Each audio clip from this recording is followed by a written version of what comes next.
देश के पहले प्रधानमंत्री नेहरू को गुजरे हुए 56 साल बीत चुके हैं, लेकिन स्कॉलर मानते हैं कि वो पहले से कई ज़्यादा आज महत्व रखने लगे हैं।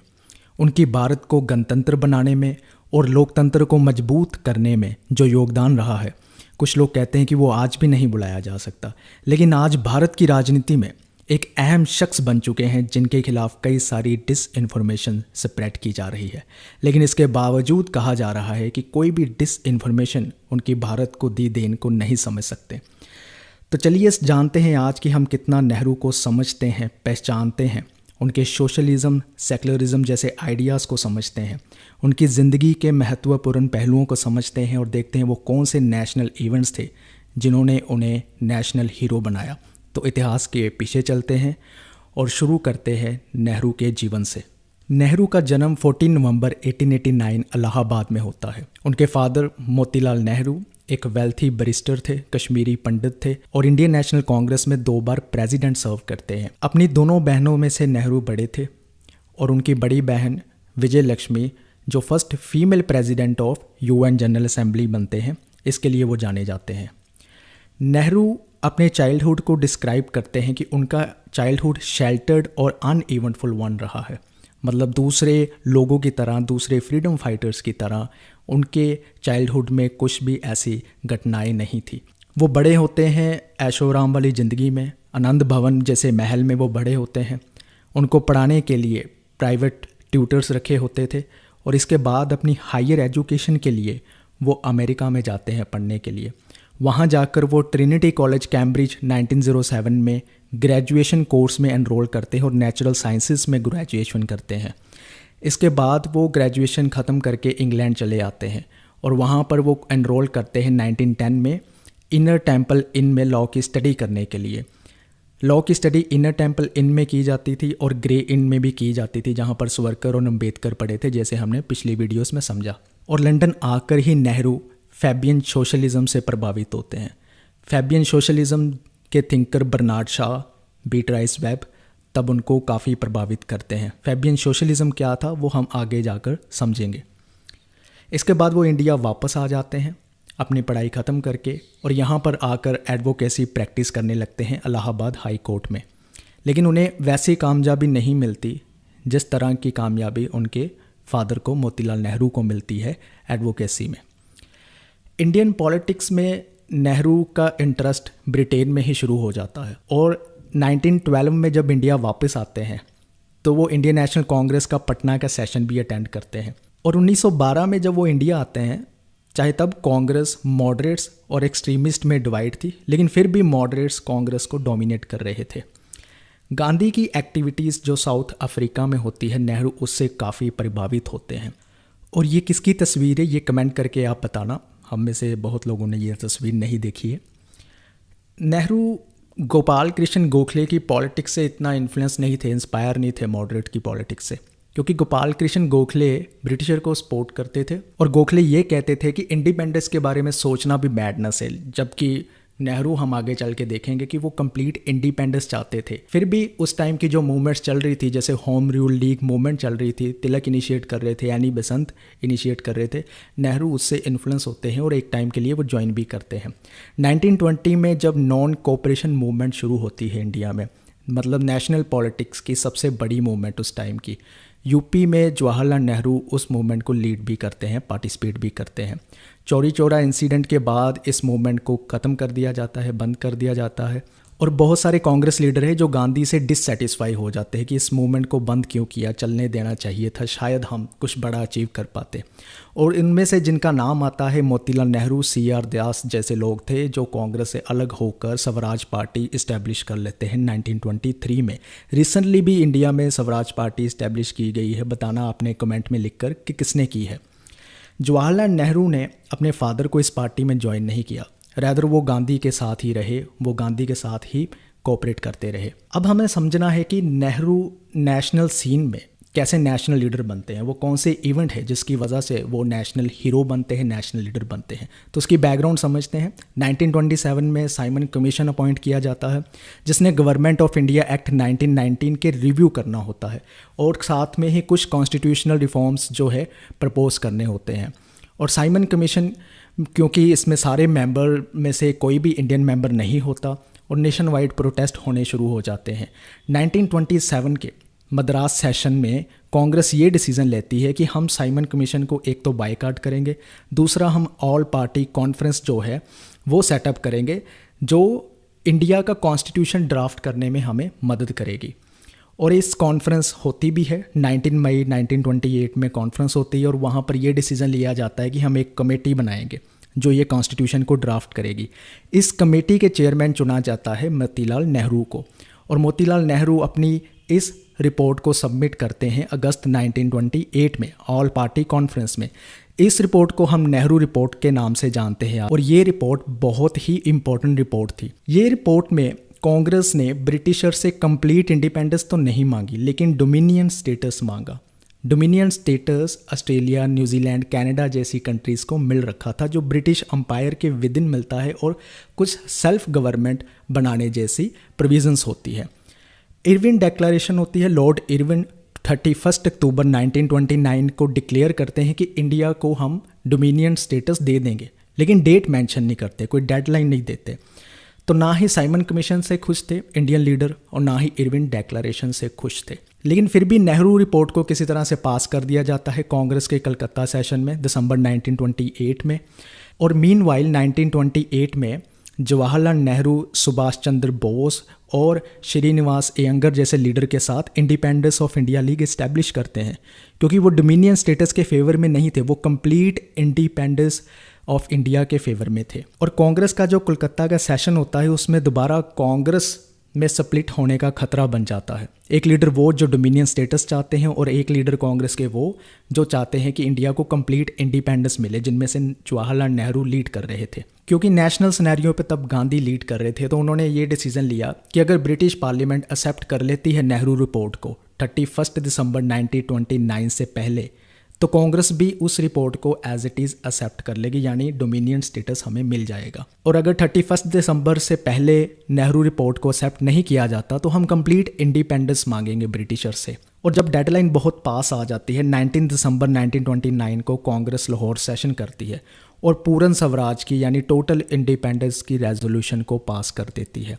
और इस सेशन में नेहरू प्रेसिडेंट थे और ये सेशन लाहौर सेशन बहुत ही इंपॉर्टेंट सेशन है इंडियन नेशनल मूवमेंट हिस्ट्री का। 1 साल होने को है लेकिन ब्रिटिश गवर्नमेंट से कोई भी रिस्पांस नहीं आ रहा। ब्रिटिश पार्लियामेंट ने नेहरू की रिपोर्ट पे किसी तरह का कोई भी कमेंट या उसे पास नहीं किया। इसके बाद नेहरू दिसंबर 31, 1929 जो डेडलाइन की डेट थी, वहाँ रावी नदी के किनारे जाकर जवाहरलाल नेहरू इंडिया का फ्लैग लहरा देते हैं, कंप्लीट इंडिपेंडेंस की एक तरह से घोषणा कर देते हैं। तब जो वो फ्लैग लहराते हैं वो कुछ इस तरह से दिखता था। इसके बाद कांग्रेस वर्किंग कमेटी CWC की मीटिंग होती है जनवरी 2, 1930 में, और वहाँ पर ये डिसीज़न लिया जाता है कि हम पूर्ण स्वराज डे भी सेलिब्रेट करेंगे। और उसमें ये डिसीज़न लिया जाता है कि जो लास्ट संडे होगा जनवरी का तब हम सेलिब्रेट करेंगे। और कोइंसिडेंटली वो जनवरी 26 की डेट थी और आज भी जनवरी 26 में हम रिपब्लिक डे सेलिब्रेट करते हैं। यहाँ पर इस इवेंट्स के बाद नेहरू ग्रेजुअली धीरे धीरे नेशनल सीन पर as a national leader emerge होने लगते हैं जो इंडिया के लिए कंप्लीट इंडिपेंडेंस मांग रहे हैं। 1936 में नेहरू को दोबारा इंडियन नेशनल कांग्रेस का प्रेसिडेंट चुना जाता है। हालांकि काफ़ी ऑपोजिशन मिलती है लेकिन फिर भी उन्हें प्रेसिडेंट बनाया जाता है। और 1936 का सेशन भी इम्पोर्टेंट है। यहाँ पर भी कांग्रेस का स्प्लिट होने का खतरा बन जाता है। नेहरू कुछ ऐसी प्रेसिडेंट स्पीच में बातें कह देते हैं जो हम आगे चल के उनके आइडियाज़ में देखेंगे। ब्रिटिश गवर्नमेंट जब वर्ल्ड वॉर 2 में इन्वॉल्व होती है तो वो इंडियन लीडर्स से इंडिया से सपोर्ट मांगती है।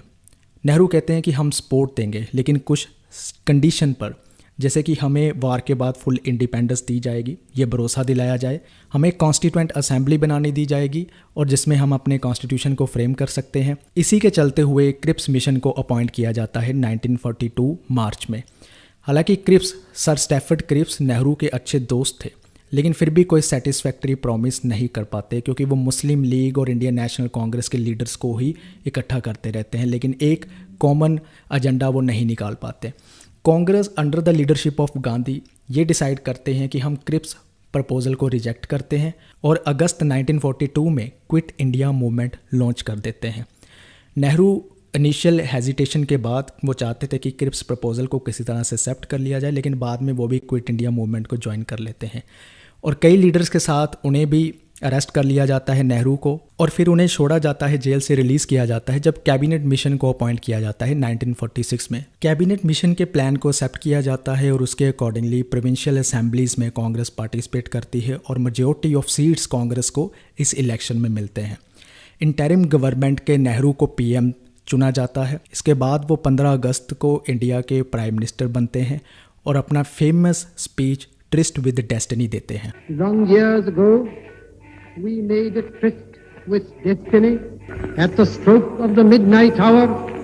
When the world sleeps, India will awake to life and freedom. Nehru को 1955 में भारत रत्न भी दिया जाता है और यहाँ पर भी कंट्रोवर्सी ये है कि कहा जाता है कि नेहरू ने खुद ही अपने आप को भारत रत्न दिया, लेकिन इसके पीछे के फैक्ट्स कुछ और है। उसके लिए मैंने आर्टिकल डिस्क्रिप्शन में डाल दिया है, वो आप पढ़ सकते हैं। राजेंद्र प्रसाद ने, जो प्रेसिडेंट थे उस टाइम पर, पब्लिकली खुद ही डिक्लेयर कर दिया था कि नेहरू को भारत रत्न मिलना चाहिए, जिसकी वजह से वो भारत रत्न देते भी है। उसके सारे फैक्ट्स का आर्टिकल मैंने डिस्क्रिप्शन में दिया है, आप जाकर देख सकते हैं। नेहरू की डेथ होती है 1964 में और इंडिया की आज़ादी से लेकर 1964 तक वो अनचैलेंज लीडर रहते हैं, वही प्राइम मिनिस्टर रहते हैं। उनको रिप्लेस करने के लिए, उनको चैलेंज करने के लिए कोई लीडर नेशनल लेवल की पॉलिटिक्स में इमर्ज नहीं होता दिखाई देता है। बाद हम समझते हैं नेहरू के पॉलिटिकल आइडियाज़ को, नेहरू के थॉट्स को। नेहरू के आइडियाज़ और थॉट्स हमें उनके स्पीचेस में, जो उन्होंने लेटर्स लिखे, वहाँ से भी मिलते हैं और इसके साथ उनकी मेन जो 3 बुक्स हैं, glimpse of world history and autobiography and the discovery of India, उसमें भी मिलते हैं। बाकी जो भी इनकी बुक्स है वो कंपाइलेशन है, नेहरू की मेन 3 बुक है जो हमने याद रखनी है। फर्स्ट आइडिया है नेशनल यूनिटी का। नेहरू मानते थे कि इंडिया की unity, national unity top most priority होनी चाहिए इंडिया की, क्योंकि एक सेंचुरी से हम जो है फॉरेन रूल के सब्जेक्टेड रहे हैं, मतलब हम पे किसी न किसी ने राज किया है।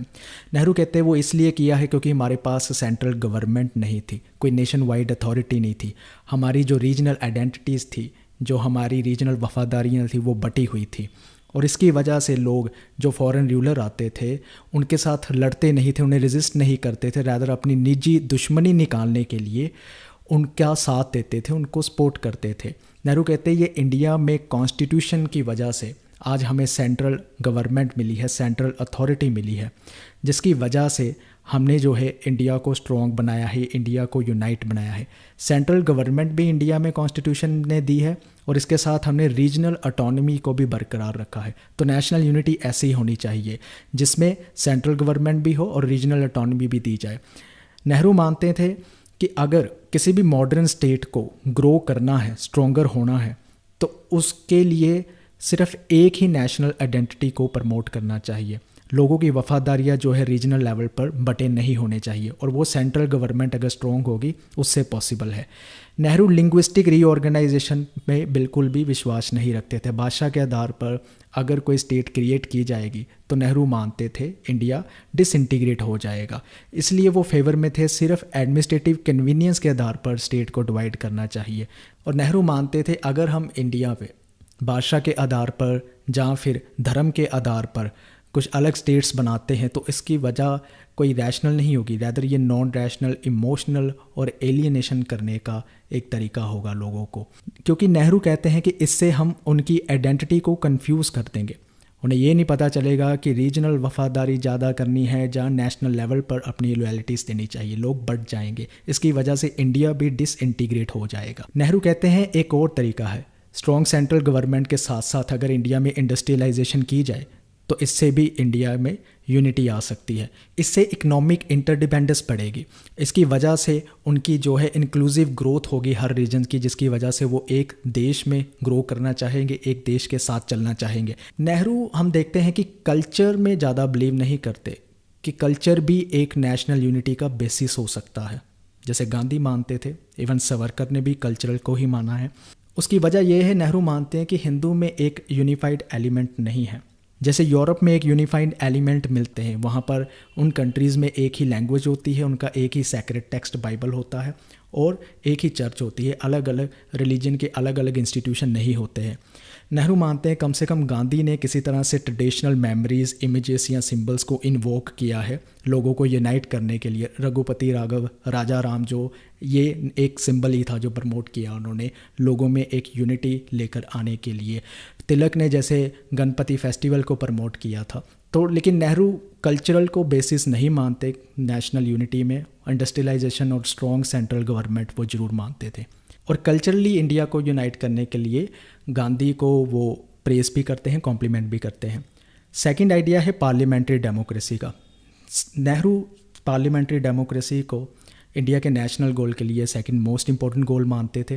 वो मानते थे कि democratic form of government India में बहुत ज़रूरी है, क्योंकि ये इंडिविजुअल की रिस्पेक्ट करती है, इंडिविजुअल की लिबर्टी की रिस्पेक्ट करती है। इंडिया जैसे डिवर्स, वास्ट और डिवाइडेड कंट्री को बांधने रखने के लिए पार्लियामेंट्री डेमोक्रेसी का होना ज़रूरी है।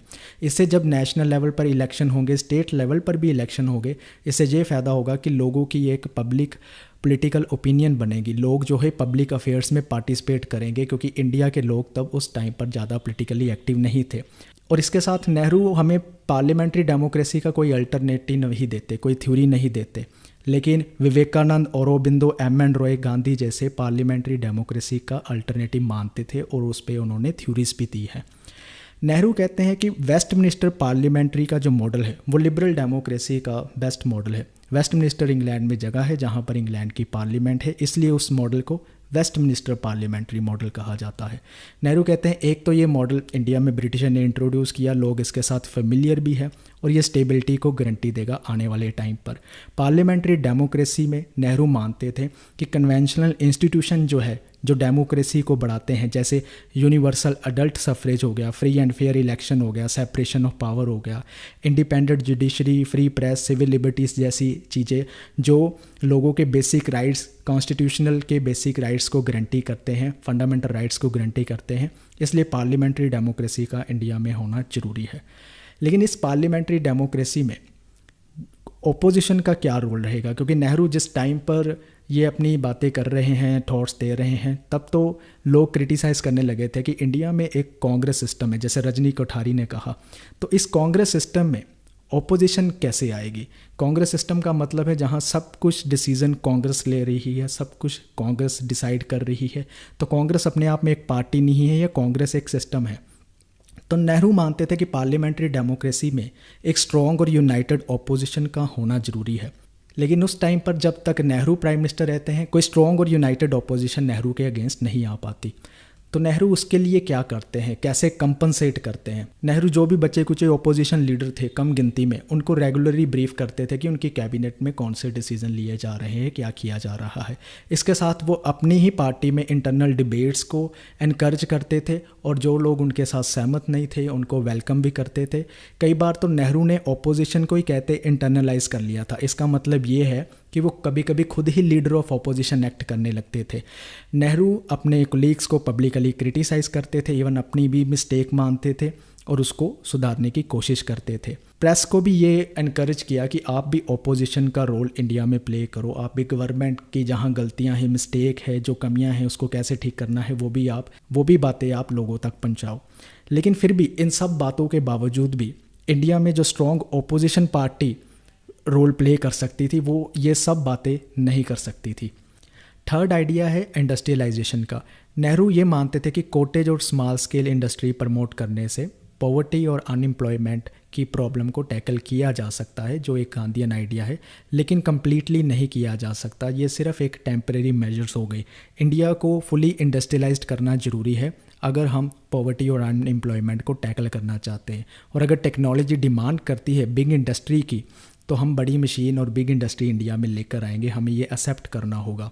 नेहरू मानते हैं अगर हम ब्रिटिश रूल के सब्जुगेशन में रहे हैं, अगर उन्होंने हम पर राज किया है, तो उसकी वजह है कि इंडिया के जो मोड ऑफ प्रोडक्शन है वो काफ़ी ट्रेडिशनल रहते हैं, वो एडवांस नहीं है, वो इंडस्ट्री की तरह नहीं है। नेहरू ज़्यादा मानते हैं कि सिर्फ इंडस्ट्री जो है इकोनॉमिक डेवलपमेंट कर सकती है, एग्रीकल्चर जो है वो इकोनॉमिक डेवलपमेंट में इतना कंट्रीब्यूट नहीं कर सकती। नेहरू और उनके कुलीग जो इंडस्ट्री का एक्सपीरियंस यूरोप में लेता है उसको अनक्रिटिकली इंडिया के लिए भी एक्सेप्ट करते हैं, इसलिए वो इंडस्ट्री में ज़्यादा ओवरफेथ दिखा रहे हैं।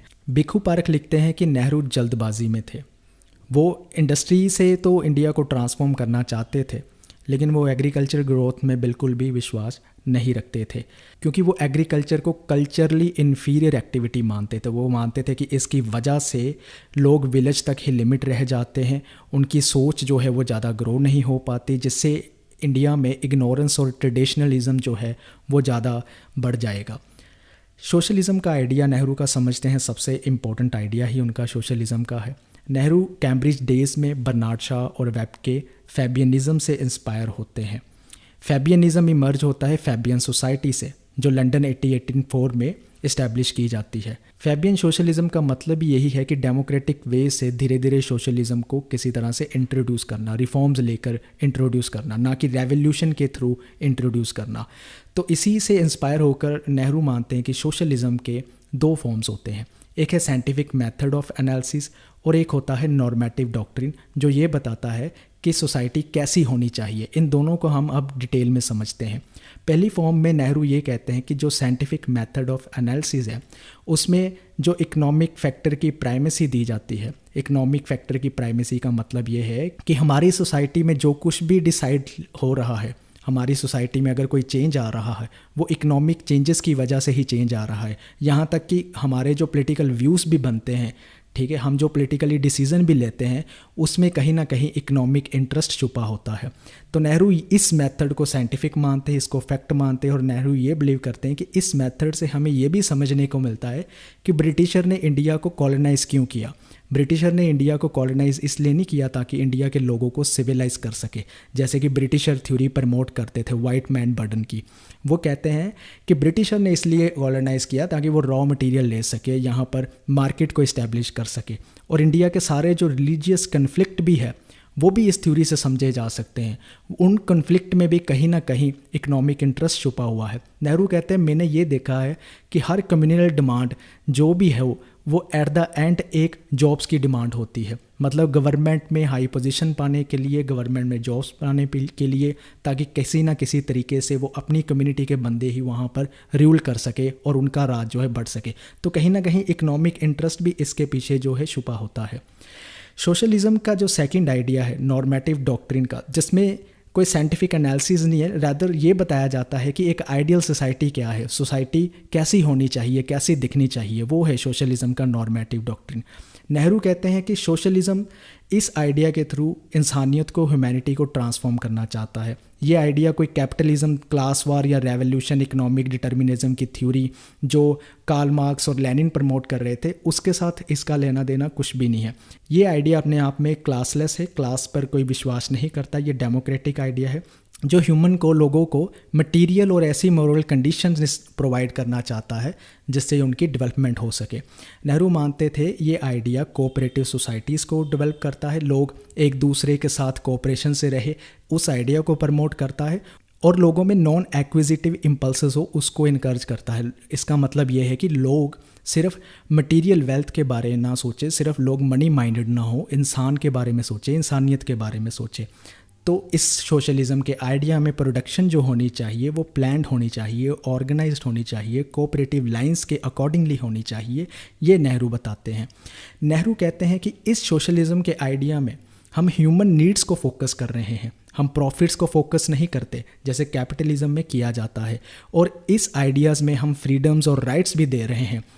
सोशलिज्म में ज़्यादातर यही देखा जाता है कि अथॉरिटेरियन बन जाती है गवर्नमेंट, वो फ्रीडम और राइट्स को करटेल करती है, जैसे स्टालिन के टाइम पर रशिया में कहा जाता है, और चाइना के सोशलिज्म में भी यही चीज़ देखी जाती है। लेकिन नेहरू कहते हैं सोशलिज्म ऐसा नहीं होना चाहिए। सोशलिज्म में बेसिक फ्रीडम्स भी देनी चाहिए और लोगों को राइट्स भी देने चाहिए, कॉन्स्टिट्यूशनली फंडामेंटल राइट्स भी देने चाहिए।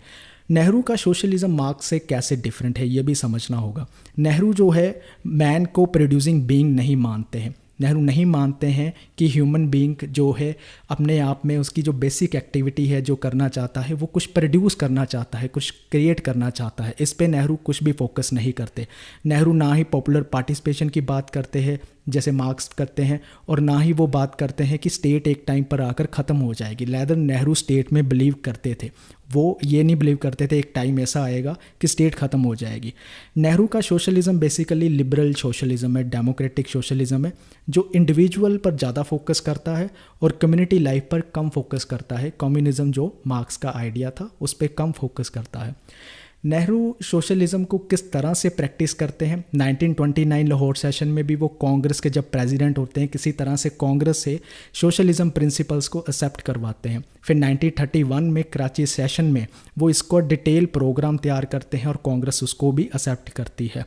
सोशलिज़म नेहरू लखनऊ सेशन में जब दोबारा प्रेसिडेंट बनते हैं 1936 में, कहते हैं कि ये उनके लिए एक वाइटल क्रीड है, एक ऐसा पंथ है, एक ऐसा मज़हब है जिन्हों वो दिलो जान से चाहते हैं। नेहरू कहते हैं कि कांग्रेस को सोशलिस्ट ऑर्गेनाइजेशन बनना चाहिए। ये लखनऊ के सेशन में प्रेसिडेंशियल स्पीच में कहते हैं, और इस स्पीच की वजह से बवाल हो जाता है। उनके कलीग्स डर जाते हैं कि नेहरू किस डायरेक्शन में कांग्रेस और इंडिया को लेकर जा रहे हैं, और वो रेजिग्नेशन भी दे देते हैं। इसकी वजह से कांग्रेस का दोबारा स्प्लिट भी हो सकता था, लेकिन किसी तरह से ये बात टल जाती है। और नेहरू यहाँ से ये सीखते हैं कि इंडिया में सोशलिज़म को अगर समझाना है तो वो इंडियन लैंग्वेज में समझाना होगा। हम डायरेक्टली सोशलिज़म की बातें यहाँ नहीं कर सकते, क्योंकि सोशलिज़म को यहाँ पर रेवोल्यूशन, ब्लडशेड रेवोल्यूशन के साथ किसी तरह से रिलेट कर लिया जाता है और लोग डर जाते थे। और देश की आज़ादी के बाद 1955 में आबादी सेशन में नेहरू डिक्लेयर करते हैं कि इंडिया में सोशलिस्टिक पैटर्न ऑफ सोसाइटी होगी। सोशलिस्टिक पैटर्न ऑफ सोसाइटी का मतलब क्या है? इसके कुछ प्रिंसिपल्स नेहरू देते हैं। जैसे कि पहले वो देते हैं कि हम प्रिंसिपल मीन्स ऑफ प्रोडक्शन को नेशनलाइज करेंगे, जैसे बैंक को नेशनलाइज किया गया था। जैसे कि स्टील, कोल और रेलवे जैसी सर्विसेज जो हैं उनको जो है नेशनल लेवल पर रखेंगे। कहने का मतलब है सेंट्रल गवर्नमेंट उन्हें कंट्रोल करेगी, और उसकी वजह से हमारी जो है नेशनल प्रोडक्शन होगी, उसकी ग्रोथ होगी नेशनल प्रोडक्शन की। नेशनल प्रोडक्शन की ग्रोथ होना ज़रूरी है, उससे नेशनल वेल्थ क्रिएट होगी जिसको हम इक्विटेबल डिस्ट्रीब्यूट करने की कोशिश करेंगे। मतलब एक समान लेवल पर लोगों पे वो डिस्ट्रीब्यूट होगी, और रिच और पुअर का गैप भी जो है वो कम होएगा इंडिया में। नेहरू कहते हैं कि वेलफेयर स्टेट और सोशलिस्टिक पैटर्न ऑफ सोसाइटी में बहुत फ़र्क है। क्या फ़र्क है? नेहरू मानते हैं अगर वेलफेयर स्टेट पॉसिबल ही नहीं हो सकती अगर उसके पास नेशनल वेल्थ ही नहीं है। नेशनल वेल्थ को इंक्रीज़ करना हमारा फर्स्ट गोल है, देन हम वेलफेयर स्टेट क्रिएट करेंगे। जब हम नेशनल वेल्थ को क्रिएट कर लेंगे हमारे पास कुछ डिस्ट्रीब्यूट करने को भी होगा, नहीं तो हम क्या डिस्ट्रीब्यूट करेंगे? हम गरीबी और पॉवर्टी ही डिस्ट्रीब्यूट करते रह जाएंगे। इसलिए वेलफेयर स्टेट सेकंड स्टेप है, और फर्स्ट स्टेप है सोशलिस्टिक पैटर्न ऑफ सोसाइटी से किसी तरह से नेशनल वेल्थ को ग्रो करना। चलिए, सोशलिज्म बहुत पढ़ लिया, अब मैं और बोर नहीं करूँगा। नेक्स्ट चलते हैं सेकुलरिज्म के आइडिया में। नेहरू का सेकुलरिज्म का आइडिया बहुत ही कम्प्लेक्स और वेग है। नेहरू अपने सेकुलरिज्म के आइडिया में दो तरह के डिफरेंस बताते हैं। एक सेकुलरिज्म वो है जो आइडियोलॉजिकल और इंस्टीट्यूशनल लेवल पर वर्क करता है, और एक सेकुलरिज्म के आइडिया में स्पिरिचुअलिज्म का आइडिया वर्क करता है। हम दोनों को एक एक करके समझते हैं, और नेहरू ज़्यादा बिलीव करते हैं स्पिरिचुअलिज्म के आइडिया में। वो आइडियोलॉजिकल और इंस्टीट्यूशनल डिमेंशन जो है उसको ज़्यादा फेवर नहीं करते, उसके अगेंस्ट है। तो स्पिरिचुअल डिमेंशन में नेहरू कहते हैं कि कुछ इंपॉर्टेंट क्वेश्चन होते हैं कि ह्यूमन लाइफ का पर्पस क्या है, इसका नॉन ह्यूमन वर्ल्ड के साथ क्या रिलेशन है, नेचर के साथ क्या रिलेशन है, वो हमें स्पिरिचुअल डिमेंशन से ही पता चलते हैं, स्पिरिचुअलिज्म से ही पता चलते हैं। और नेहरू ऐसे डिमेंशन को अद्वैता डिफाइन करते हैं। अद्वैता क्या है? जहाँ पर हम ये जानते हैं कि कोई ना कोई क्रिएटिव फोर्स है, कोई ना कोई रचनात्मक शक्ति है, कोई ऐसी ऊर्जा है जो ह्यूमन लाइफ के पीछे काम कर रही है, उसको चला रही है।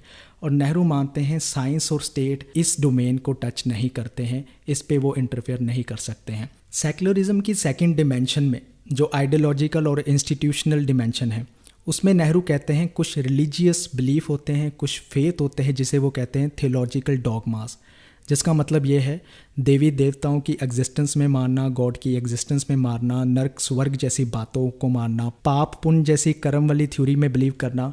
नेहरू ये कहते हैं कि इसकी वजह से हमें कुछ इंस्टीट्यूशन क्रिएट करने पड़ते हैं, चर्च क्रिएट करनी पड़ती है, मंदिर मस्जिद क्रिएट करने पड़ते हैं, और उसमें बताए जाते हैं कि हमें अपनी लाइफ में कौन से प्रिंसिपल्स को फॉलो करना है, कौन से रिचुअल को फॉलो करना है, कौन से प्रैक्टिसेस को फॉलो करना है, जिसकी वजह से नेहरू कहते हैं एक तरह से लोगों में इग्नोरेंस, सुपरस्टिशियन और ऐसी एक्टिविटीज़ साइंस को, रैशनैलिटी को डिस्करेज करती है। जब हम रिलीजन को इंस्टीट्यूशनलाइज करते हैं, जब हम रिलीजन के स्पिरिचुअलिज्म पे फोकस नहीं करते, हम उसके आइडियोलॉजी पर और उसके इंस्टीट्यूशनल डिमेंशन पर ज़्यादा फोकस करते हैं। इसकी वजह से इंडिया में इकोनॉमिक और सोशल प्रोग्रेस रुक सकती है। इसकी वजह से इंडिया में ऑप्रेसिव और एक्सप्लॉयटेटिव चीज़ें भी सैंक्शन हो जाएंगी, जैसे कि अनटचेबिलिटी। तो नेहरू कहते हैं स्टेट का सेक्युलरिज्म में रोल क्या है। स्टेट रिलीजन की मोरालिटी पे डिपेंड नहीं करती। जो धर्म नैतिकता सिखाता है, स्टेट उस पर डिपेंड नहीं रह सकती। स्टेट को अपनी मॉरल वैल्यूज़ को क्रिएट करना होगा, नेशनल लेवल पर उसे प्रमोट करना होगा और लोग उसी वैल्यूज़ को फॉलो करेंगे। रिलीजन जो है वो पॉलिटिकल लाइफ से अलग रखना होगा। स्टेट ना ही किसी रिलीजन को पैट्रोनाइज करेगी, बढ़ावा देगी, और ना ही अपने आप को किसी रिलीजन के साथ एसोसिएट करेगी। नेहरू मानते थे कि स्टेट एक पब्लिक इंस्टीट्यूशन है और रिलीजन एक प्राइवेट अफेयर है। सो इन दोनों को अलग रखने की ज़रूरत है। इसलिए नेहरू जो पॉलिटिकल पार्टीज़ है रिलीजन के बेस पर बनी है उसके साथ कभी भी एसोसिएट नहीं करते, हालांकि उन्हें बैन भी नहीं करते, लेकिन नेहरू खुद अपने आप को उन पार्टी से डिसएसोसिएट करके रखते हैं। तो अब क्वेश्चन आता है, क्या स्टेट न्यूट्रल रहेगी फिर? तो नेहरू इसका भी जवाब देते हैं। नेहरू कहते हैं कि स्टेट कभी न्यूट्रल नहीं रह सकती। इंडिया जैसी कंट्री में जहाँ पर हमने इकोनॉमिक या सोशल डेवलपमेंट करनी है, वहाँ पर हमने इंडिया के सिटीज़न के कई कॉन्स्टिट्यूशनल राइट्स को प्रमोट करना है। इसलिए स्टेट न्यूट्रल नहीं रह सकती, क्योंकि कुछ रिलीजियस बिलीव जो है वो स्टेट के लॉ के अगेंस्ट जा सकते हैं। तो जो रिलीजन बिलीव सोसाइटी की प्रोग्रेस के अगेंस्ट है, सोसाइटी की सोशल इकोनॉमिक प्रोग्रेस के अगेंस्ट है, हमें उनके अगेंस्ट लॉ बनाने होंगे, उन्हें ख़त्म भी करना होगा। जैसे अनटचेबिलिटी को ख़त्म किया जाता है आर्टिकल 17 में और हिंदू कोड बिल लेकर आया जाता है। तो उम्मीद करता हूँ आपको नेहरू के थॉट्स, आइडिया समझ आए होंगे, उनके लाइफ के कुछ महत्वपूर्ण पल समझ आए होंगे। तो चलिए अलविदा लेते हैं। आप लोगों का बहुत बहुत धन्यवाद वीडियो को देखने के लिए। और इस वीडियो में मैंने जो सोर्स यूज़ किए हैं वीडियो बनाने के लिए वो स्क्रीन पर आपके सामने मैंने रख दिए हैं। Thank you.